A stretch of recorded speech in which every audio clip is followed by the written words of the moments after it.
Isa. Even if the person of the most vile conduct worships me with undistracted devotion, he must be reckoned as a sadhu, as righteous, for he has rightly resolved.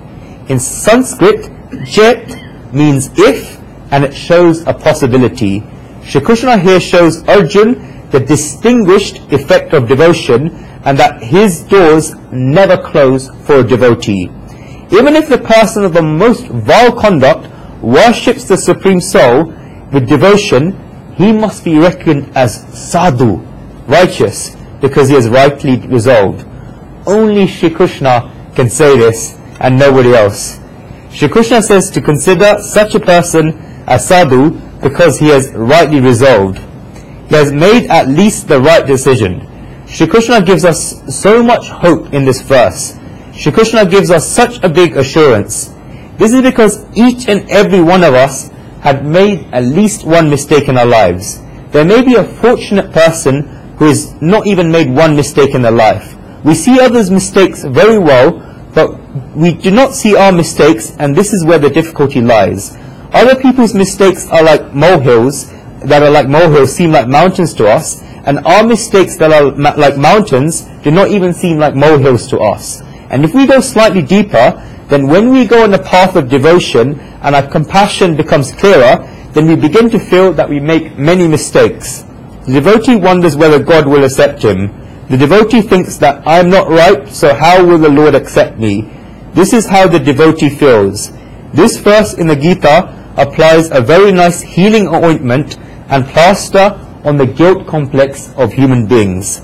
Not only that, but it makes the guilt complex go far away. It gets rid of one's faults. Great saints have given a very nice example which I often use. Whenever I've had to explain this in the verse, I always remember this example. When Guruji was young, then he lived with his grandmother for 2 years. His grandmother would tell him stories. One time, it was so that the day of Shivratri was coming up. His grandmother would be telling him stories about Shivji and the Shiv Purana. In each and every story, it would happen that someone performed penances on the day of Shivratri. There was a story of a hunter who sat underneath a billy tree. So that he would not fall asleep, he would break one leaf after another and throw it onto the floor. He could not eat anything while underneath the billy tree. There was a shivling underneath, and the billy tree got blessed. Then Shivji appeared and told the hunter to ask what he wanted, and it would be given to him. The hunter was given a boon. Each and every one of these stories were like this. On the day before Shivratri, Guruji's grandmother was telling him stories at night, and he told his grandmother that he was going to fast tomorrow on the day of Shivratri. His grandmother was very intelligent, and she told him that he was young and that he should not fast.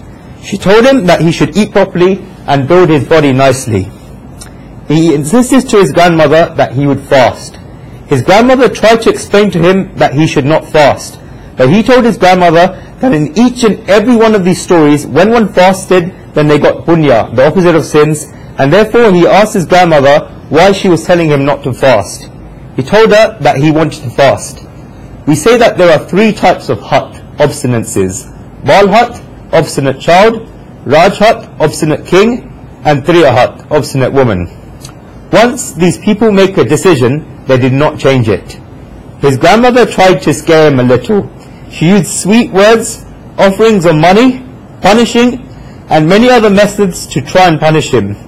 She told him that those who perform penances for Lord Vishnu are very good because they can have 11 juices on Ekadas. Ekadas is a day of fasting on the 11th day of each lunar month. For example, you can have mango leaves instead of tulsi basil leaves. She said that everything would work, but performing penances for Shivji is very difficult and he should not do them. She said that if he made any mistakes, then Shivji would not like it and that Shivji would punish him. He asked why she was telling him all of this, because it is not even a question of whether he would not do it. Guruji resolved to perform a fast on Shivratri. He was stubborn, and therefore his grandmother accepted it in the end. It was a school holiday on the day of Shivratri. Guruji woke up early, had a bath, and they all went to Lord Shiva temples in the village. They performed the name chanting of Om Namah Shivaya, and worship Lord Shiva. It came to around 11 a.m. and they were all playing in the garden called Pandya Garden in a Pandya house. Guruji was playing with his cousins and brothers. It came to around 11:30 a.m. and there was a distant uncle next door who had come from Mumbai. All the children got together and said that the uncle from Mumbai has come, and they asked the uncle what he had got for us. This was around 30 to 35 years ago. The uncle from Mumbai had brought some sweets. He knew that the children would come running for them, and therefore pulled a packet out of his pocket and gave one sweet in the hands of each of the children. They all put the sweets in their mouths. As soon as Guruji ate the sweet, he remembered that today he was meant to be doing a fast on Shivratri, but he had eaten the whole sweet, so what will happen now? There was so much tension, he would not talk to anyone. He did not have any interest in playing, and he would not go to his grandmother. He did not want his grandmother to find out, and so he kept a distance from her. It came to the evening and then night time. There was nothing to eat. People would just eat shakariya. Even today in Gujarat, on the day of Shivratri, people eat shakariya. It normally takes place during the cold season, and people therefore cook the shakariya under the campfire, and this was the only thing people would eat. Nowadays the shakariya have remained, but people bake them in ovens instead of campfires and eat these on Shivratri. This is the difference. He would not go to his grandmother and thought of what he could do. Night time fell, and his grandmother would tell him stories like every other day, and he did not even remember what his grandmother said that night. He kept on having a fear in his mind.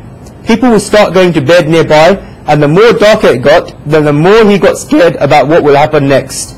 As soon as his grandmother turned to her side and pulled the blanket, then he thought that his last support had gone. He started feeling scared about this. He just thought that he'd eaten this week before, it would get dark and everyone would fall asleep, and then Shivji's bull, Nandi, would sit on his chest and tell him, "Why did you eat the sweet? Now I'm going to take you to Yamlok, the abode of Lord Yama, the god of death." He would get so scared that he would not get any sleep, and he would keep turning sides. His grandmother realized that he could not get sleep. She knew that every day that as soon as he hit his bed, then he would fall asleep. And she could tell from reading his face that he was upset.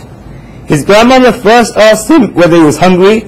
He would say out of the cover that, "Grandmother, is it a day of fasting today or is it not?" The grandmother asked him why he had an upset look on his face and why he was not even talking to her or even looking at her. She told him that every day he would ask him questions following the stories, but he had not done so today. She asked him if someone had said something to him. He said that nobody had said anything to me. His grandmother knew that something had happened. His grandmother taught him to go to sleep, and she put on the blanket once again. He thought that his final chance would go away and said, "Grandmother." His grandmother replied, "Tell me, what is it?" He told his grandmother that he was scared. She asked him what he was scared about. He then described what had happened to his grandmother. He told her, "Grandmother, the uncle next door had came from Mumbai, gave us all sweets, and that I had one of these sweets. You told me that those who perform a fast or Shivratri should not eat anything, because I have eaten the sweet. I am feeling very scared that Nandi will come and take me." His grandmother understood what was going on.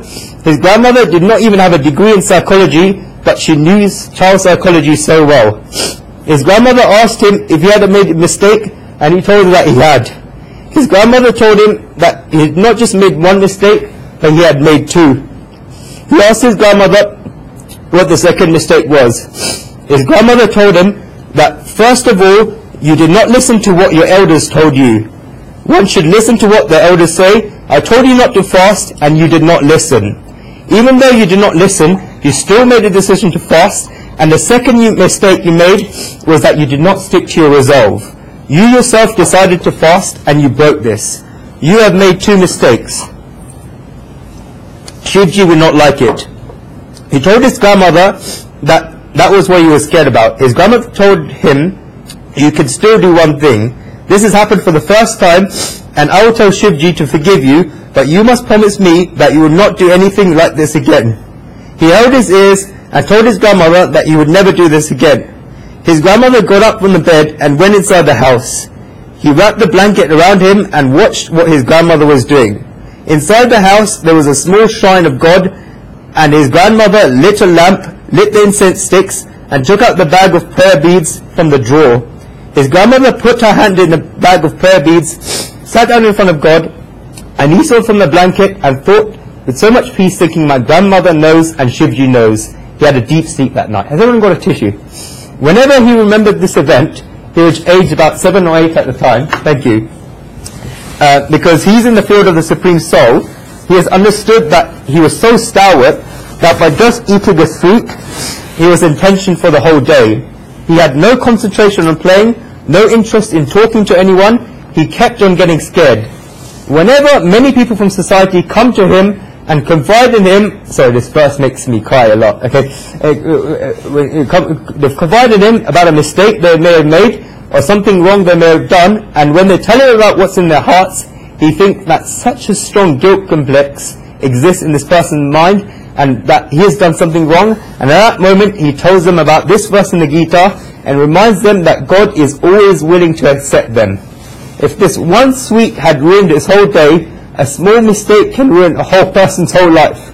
A person's guilt complex becomes so heavy that the person thinks about what could happen. A person himself closes all the doors and says to himself that he would not be able to attain God. The person thinks, how can I meet God because I have committed so many sins and I've done so many bad things. God is ready to accept us. God never says no.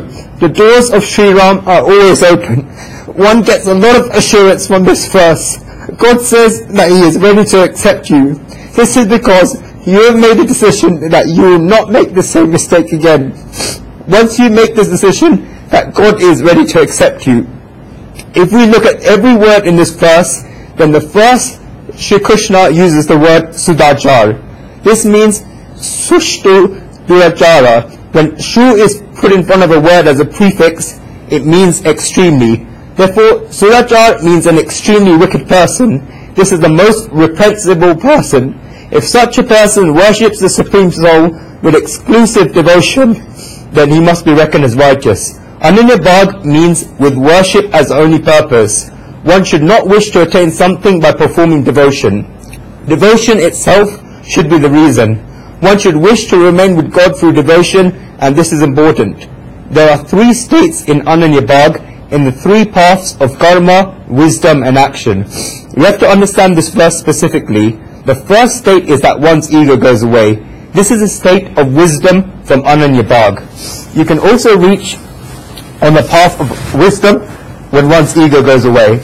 A person who reaches a supreme state of wisdom thinks that he does not even exist. The person realizes that his whole feeling of minus and duality was ignorance. The person realizes that he does not even exist and that Aham Brahmasmi, I am Brahman. Naham Pashu, Naham Pakshi. We are not animals and we are not birds. And that we are not even the body of human beings. Mano Buddhya Amkar Chitani Naham. We are not the mind, intellect, ego, nor consciousness. Sachindana Rupam Shivoam Shivoam. I am existence, wisdom, bliss, and I am Shiva. This is a state where a person reaches, and it is a peak of wisdom. This is when the ego goes away. The second route by which one can attain the state of Ananya Bhag is through the path of karma, when one can purify this feeling of the ego. How can this happen? The person should have the attitude that they are not living for themselves, but for other people. When a person thinks that he is living for himself, then this is an impure ego. But when a person thinks that he's living for others, then this is a pure ego. Purifying this ego is karma yoga. This is where one serves others. When one is purifying the ego, then one can reach a state where one does not look at what others are doing for one, and a person looks only what he's doing for others. Only then will the ego become purified. An impure ego, the person thinks about what the other person did for the person. Why do you want to look at this? Just look at what you're doing for that person. So many people ask about what the world has done for them and what people have done for them. This is the impure ego. This ego takes a person towards anger. This ego gives turbulence to a person's mind. But when one purifies the ego, then one does not look at what other people are doing, but one is doing for other people. This gives the person peace, because a person does not need to look at what others are doing. This is the pure ego. Karma Yoga is about purifying the ego. The third way of transformation of the ego is by the path of devotion. The path of knowledge is about the annihilation of the ego, the path of action is about the purification of the ego, and the path of devotion is about the transformation of the ego. The transformation that takes place in the devotee decides that he belongs to God. In this path, the I am still remains, but one thinks that I am God's. Because the devotee belongs to God, all the service that the devotee does for the world is for God. Everything the devotee is doing is for God. This transforms the ego. After the woman gets married, then her ego becomes limited. The woman thinks that she belongs to her husband. She gives her ego to her husband. Then everything she does is to make her husband happy. This woman serves her mother-in-law because this woman is the mother of her husband. This woman serves her father-in-law because this man is the father of her husband. In each and every relation it is like this. This is the transformation of the ego. If there is one joint family and the brother-in-law is living with the family and has to go to college at 7 a.m. in the morning, then this woman, who is a wife, wakes up at 6 a.m., has a bath and makes breakfast for her brother-in-law and does everything, including making tea and coffee and making his lunchbox. This woman does everything. After 6 months or a year, the brother-in-law realizes that his sister-in-law has a soft corner for him, otherwise she would not wake up early for him. Oh stupid, she does not wake up for you, but it's because you're the brother of her husband that she wakes up early for you. If you are not the brother of her husband, then she will not do anything for you. This is a wife's pure feeling of surrender and the transformation of the ego. Only then can one have Ananya Bhag, the feeling of worship as the only purpose. We may have the question that on why a person of the most vile conduct would turn towards Ananya Bhag, feeling of worship as the only purpose. Why would a person who is wrong turn towards the Lord? What is the reason behind this? There could be one of 5 reasons why a person turns towards the Lord. When a person who is wrong and was living the wrong life and then turns towards God, then people ask why the tracks of a person's life changed. If a person is cultured and already on the path of God, then this is another matter. But if a person is not cultured and not already in the path of God and goes in the path, then there are 5 reasons. These are general reasons, and I'm not claiming that these are the only reasons. On the majority of occasions, there are 5 reasons. The first is when a person has some difficulty in his life and cannot find any support, then such a person remembers God. This is the first path. When a person is living life as if it is all about fun, then the person is not remembering God. Then a difficulty comes and a person cannot find any support and remembers God. The person thinks that nobody is saving him and maybe God will save him. Therefore the person turns towards God, and this is the first path. The second path is when a person goes into a place with a pure atmosphere and there is a presence of a wise person, a knowledgeable person, or a great saint who has an impact on this person, and therefore this person turns towards the Lord. This is the second path. 2 things happen in this. The pure atmosphere and the vibrations have an effect on a person, and the knowledgeable person or the great saint has an impact on a person, and this affects the person. The person's life changes. A person may have come smoking a cigarette and then comes inside and sits for 10 minutes. At that time an event is taking place, and this has an effect on the person. Through this communion with great saints, the person's morals from his past births become awakened. In the Ramcharitmanas, Goswami Tulsidas Ji says, Sumati Kumati Sabke Urarahi, Nat Puran Nigam Asakahi. Each and every person certainly has good thoughts and bad thoughts in them, so declare the Puranas and the Vedas, my Lord. You, me, and everyone has good thoughts and bad thoughts in them, but it all depends on what we present and what we hide.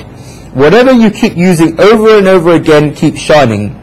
If you do not use something, then it becomes covered with dirt. If you are using steel utensils in your house every single day and keep washing the steel utensils, then they are always clean and shiny. But if you are not using the silver utensils every day and they are just lying at the back, then they will become covered with dirt.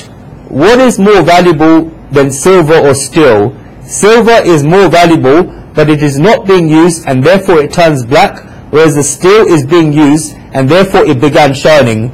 In the same way, we all have good thoughts and bad thoughts in our hearts, but that which keeps on getting used remains shining, and that which does not keep getting used gets covered with dirt.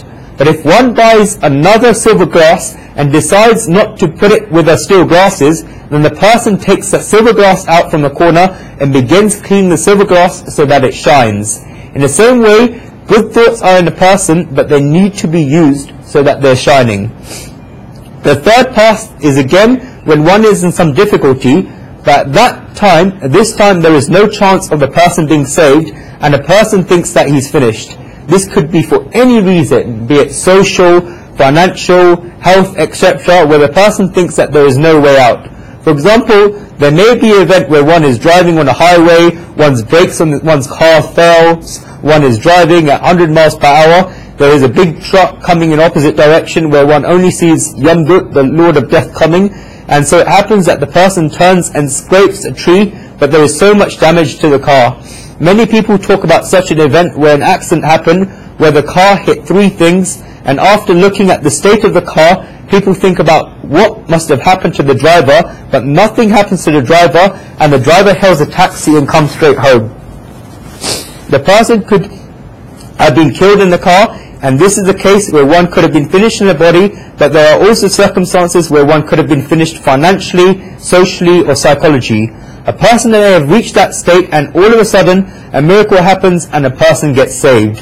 When this happens, then the person feels that the event of him being saved was not his calculation.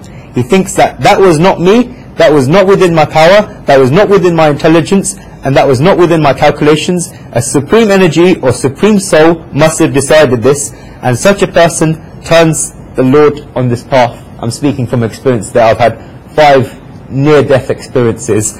I've been left out in the middle of the ocean, left out in a rainforest. I can go on make a list, but I'm speaking this from experience. The fourth path is when one receives a gift from a saint, a wise person, or a knowledgeable person. This is when the saint showers his grace on the person. The person's perspective changes. Then the person turns on the path of the Supreme Soul. I once read about a very nice story. Lord Buddha had a disciple called Pachachara. In the Buddhist scriptures, the story is told, and it's a true story. Her name was Pachachara, and she was the daughter of a powerful governor of the town of Shravasti. She was very spoilt, and when one is very powerful, then sometimes wealth leads to wrong things happening in one's life. This is what happened to Pachachara. When she became a youth, then she fell in love with one of the many servants in the house. The daughter of a powerful governor of the town fell in love with a servant, and she said that she wanted to marry the servant. It was very natural that the mother and the father would say, "No, it is not possible. Can you possibly marry him? Who are you? Are you going to marry this ordinary servant?" Her parents made arrangements in a hurry to get her married to the son of another powerful governor. Because of this, Pachachara ran away from home with a servant. Her parents searched everywhere and they could not find her. They were living very far away. Some time went and Pachachara became pregnant. Until now, they were both alone and there was no problem, but when Pachachara became pregnant, then she began remembering her mother. She thought about how she could remain alone in such a state. She thought that the people around her would ask about her. She would have to lie, because if she said that she had run away from home and come back, then word would spread. It was a rule that during the time of delivery, the daughter should go to her mother, otherwise the people around her would ask about who she was and what could have happened. She also remembered her mother and had feelings for her mother. Pachachara told her husband that she wanted to go to her parents. Her husband told her that her parents had not given consent to their wedding, and therefore if she went back to her parents, then there would be difficulty. Her husband told her not to go at the beginning, but Pachachara said, "No, they are my parents will be hurt, but they will accept me and would not say no. Children make mistakes, but their parents always forgive them. I know my mother very well." Her husband told her not to go at the beginning, but because the Pachachara was the governor's daughter, if she did not like something, then she would go away, and therefore she left without telling her husband, "I will go. Who are you to tell me no?" She left, and when she reached halfway, then because she was worried that she had left her home without having had an argument with her husband, she gave birth at that moment, and her son was born. Her husband thought that about where his wife would go on her own, and came running after her.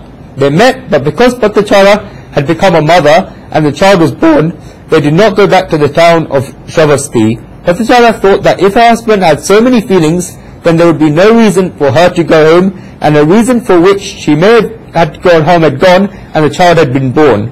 Pathachala took her child and went back to her husband. Some time went, and Pathachala once again became pregnant. This time she made a strong decision that she would go to her mother.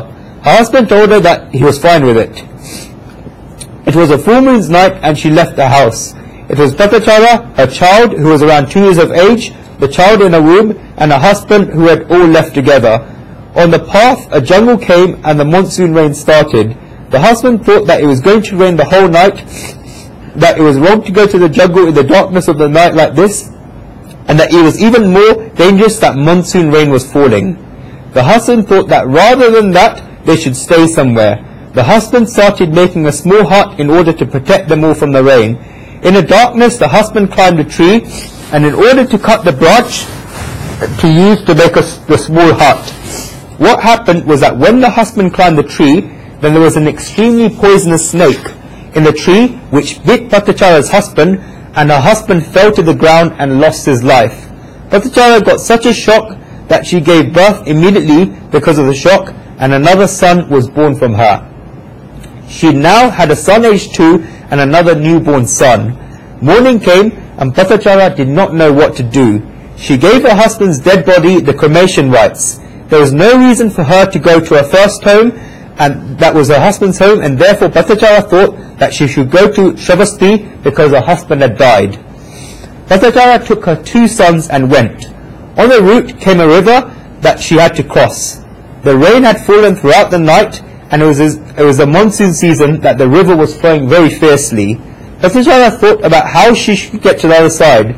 She thought about a plan where she would first take her newborn son to the other side, and then she would take her elder son to the other side. She took her newborn son to the other side by wrapping him around her clothes, and then she came back against the force of the river to take her older son. At that time, vultures set their sight on the newborn child. The smell of the newborn child reached the vultures, and the vultures thought it was a baby wildebeest and began hitting the beaks at the newborn child. Pathachala was going across the river to her older son, but her sight was in the direction of her newborn child. As she saw the vultures coming, she started screaming loudly to make the vultures go away and put her hands in the air, but the vultures kept hitting their beaks at the newborn child, and the newborn child died. But as soon as the 2-year-old son on the other side saw his mother screaming, then this child became extremely scared and began running towards his mother into the river, and this child too drowned by drowning in the river. Think about it, whether there could be a bigger sorrow than this for a woman. Her husband had died in front of her own eyes, and her own 2 children had died in such a way. Pathachala became mad and lost her mental balance. She would scream so much that wherever she went, and she would not stop crying. It is said in the Buddhist scriptures that she even tore her clothes and threw them away from her body. Pathachala was without clothes. After her 2 children died, she thought that she would go and see her parents in Shravasti. The town of Shravasti was around 8 to 10 kilometers or around 5 miles away. There she saw a person in the town coming towards her, and he recognized Pathachala and asked why she was crying. Pathachala said that she was having a lot of sorrows and that she was on her way to see her parents and her brother. She asked him how her parents and her brother were. The person gave her the news that a tornado had happened in the town and her entire house was torn into pieces. There was a lightning in the house, and in that lightning, Pathachala's parents and her brother, all 3 died. When Pathachala heard this news, the Pathachala got an extreme shock and she lost her balance, started screaming and crying and tore off her clothes that she had put on again. The people around her started making fun of her. She had become like an amusement to them. Buddha was outside the town and was giving a discourse. Pathachala came there screaming and crying. People tried to keep her far away in case she would disturb Buddha's discourse. They kept saying that she was mad. Pathachala was screaming and 4 or 5 people tried to take her far away. Buddha told them not to take her away and to bring her towards him. Pathachala was brought towards Buddha. When she went close to Buddha, all Buddha said was, "Patachara, be calm." Such an impact fell on Patachara from the words of a saint that Patachara became extremely calm and became shy after a state of madness. She became so shy that she sat down on the floor. Buddha gave his outer robes to Patachara, and Patachara put these around herself. Slowly and slowly, Patachara kept listening to Buddha's discourses and stayed within the Buddhist community. She began to realize that the hurt she had from losing her husband, her children, her parents and her brother would not go from her mind. Whenever the time for questions came, then the only question she would ask was that in such a short time, why did so many of my own people go away?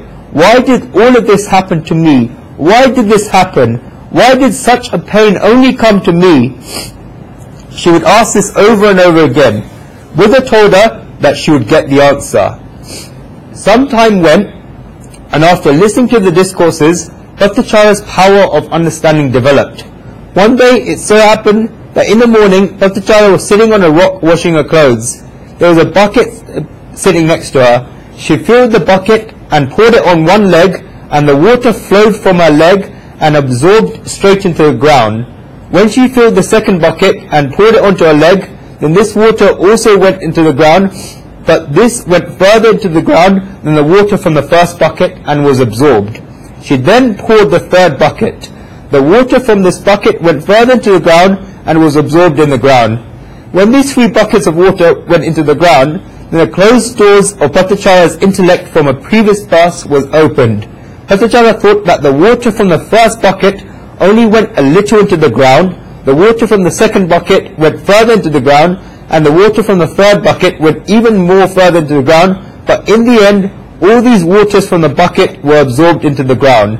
In the same way, when souls take on human bodies, then some live for a short while, some live longer than this, and some live even more longer than this, but because they have come in the body, they have to go in the end, and have to be absorbed in the ground in the end. Patachara attained this knowledge from such a small example, and from that day onwards, all the complaints she had in life were all destroyed. Now she had no complaints about anything in life. Patachara now became known as knowledgeable Patachara. What I mean to say is that when such circumstances happen, and the grace of a saint is showered upon someone, then the path of a human's life changes. Nobody would even have thought that the daughter of the governor of Shravasti, who had run away with a servant to marry him, would be known as one of Buddha's greatest disciples. But the tracks of a person's life change, and a person can turn towards Ananyabhag, feeling of worship as the only purpose. Shri Krishna says that when a person of the most vile conduct turns towards him with undistracted devotion, then he must be reckoned as sadhu, righteous, for he is rightly resolved. A lot of importance is given to the confession. Each and every religion has accepted this. When any person has the feeling that he has done something wrong, then he wants to manifest that feeling in some way or the other and open his heart at some place or the other in order to lighten the burden of the heart. There must first be a person who can understand in the right way, and secondly, the person must have faith that he is telling this person what is in his heart, and this person will not take advantage of him. This is because it is so in the world that if you show somebody else the weakness of your heart, then they'll immediately begin to exploit you. You must know that this person will not tell anyone else what you tell him, and that this person will not take advantage of you. You must know that this person will develop your life in the right direction and will take your mind in the right direction so that it will be strong. A poet says, "Boliye na kahi, apru hidaye krashoti na kahi, red ne revu chup, ne behiru choliya vira, kor ra pani ulmechura, sagar cheva kup." It is a psychological need that you wish to tell someone. Shri Krishna says that when one person does this with Ananyabhag, feeling of worship as the only purpose, then he must be reckoned as sadhu. Shankaracharya says that such a person thinks about the soul and learns about the soul. Ramanujacharya says that such a person is esteemed as fit for honor. Mantavya gnatavya. Sadhu means a person with worthy conduct. Mantavyaha bahumvyaha. Ramanujacharya has given a very big definition of sadhu as one who is eminent among Vaishnavas. Sadhu eva Vaishnav agrasa eva. Shankaracharya says that the reason why such a person should be reckoned as sadhu is because he has given up his wrong conduct on the outside and has taken a pure internal resolve. Utshut Bahayan Duracharadam Antar Samyak Tavasyaya Samathyat. He's made the right resolve. A transformation has taken place inside the person in these two ways. The person has given up the wrong things he was doing on the outside, and his inner resolve has changed as well. Because in the past he was making the wrong decisions on the inside, he was performing the wrong conduct on the outside. But his inner resolve has now changed. This person has become purified in the inside, and that is why the person should be considered as sadhu. By abandoning evil ways in his external life and the power of his internal right resolution, he has become a sadhu. This gives importance to regret. If a person commits a sin and then regrets it, then the person becomes liberated from this sin, and if the person makes the decision not to commit this, then again he becomes purified. Krutva papam ispatna tasmat papaha mruchite nevam kuryan puna ita nivrita puyata tusaha. Therefore the two consequences are, the person becomes liberated from sin and becomes purified. It is impossible to become far away from the sins of one's past without performing devotion to only the Lord. This is the very meaning of the word pap, sin, that without suffering the consequences of which one does not become free from. Pa means protection, and pa means that which cannot protect us. Punya, the opposite of sin, means that which protects us. That which does not get destroyed until one suffers its consequences is pap, sin. One becomes liberated from sins when one seeks refuge in the Lord. One should not take the wrong meaning of this verse, and this is very important. This is because God is not showing a shortcut to become free from sins in this verse. There are no unforgivable sins. There are no sins from which one can get forgiveness. One has to suffer the consequences of the sins. But the importance here is to turn towards the Lord and to regret what one has done. Three things are needed for repentance. The first is a genuine change of heart. A person should change in the heart. Only then will the sin go away. God says here in this verse that samyak bhavistara, such a person has rightly resolved, and this only happens when one has a genuine change of heart. This person has not changed his heart just for show. A lot of people say sorry, and when others tell them to be careful next time, then reply, "Didn't you understand that I said sorry?" They even give threats. Is this genuine? No. A genuine change of heart is the first thing needed. This includes the second thing needed, that is sorrow for the past thing. This sorrow should not be forgotten. When someone's heart changes, then they think that whatever happened, it is not like that, because this sorrow should stay with one with the attitude that I have made a mistake. Thirdly, the person should make a decision to prevent its repetition. The person should make a strong decision that I will never do this again. Only then can a human being become a sadhu, righteous person. After one has these three things, then slowly and slowly the transformation takes place, and if it was only the human being's effort, then it will take a long time. If it is only a human being's efforts, then we all have limits where we can make a mistake again and do the same thing again. But what happens now is that the person has left his ego and has become a person with ananyabhag, feeling of worship as the only purpose. I explained before that leaving the ego means giving up the ego, the path of knowledge, transforming the ego, the path of action, and purifying the ego, the path of devotion. Such a person has left the ego, and therefore the ego does not remain. That is why it does not only remain a human effort, now the grace of God naturally begins to take an effect, and because of this divinity becomes manifest in the person. This is how he becomes a sadhu, righteous person. Many people say that if we go and touch God's feet, then everything will be finished. No, it is not like that. One must have a genuine change of heart, sorrow for the past things, and a decision not to repeat it. When these three things happen, and the person has become separated from his ego, then God's grace naturally falls on the person, and that is why he can attain the Lord. A person may have the question to the Lord, what happens when the person becomes a righteous person? The Lord explains this in the next verse and shows the consequences of this. Verse 31.